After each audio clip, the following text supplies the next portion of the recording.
Здравейте, приятели! Днес ще ви разкажа за 9 храни, които могат да облегчат киселинните и киселиния рефлукс.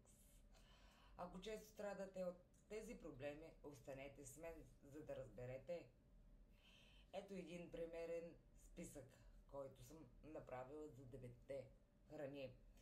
Това са банани, овесени ядки, джинджифил, зеленчуци, особено броколи, аспирижи, зелени и листни зеленчуци. На масленото мляко и киселото мляко, алоe вера, сладък картоф, кисело зеле и ферментирали храни. Лаймова вода също.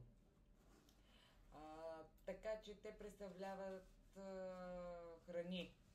Първата храна е бананите. Те са с ниско съдържание на киселини и могат да неутрализират стомашните киселини. Втората храна е овесените ядки. Те се абсорбират излишните киселини и предпазват стомаха. Джинджифилът също е отличен избор.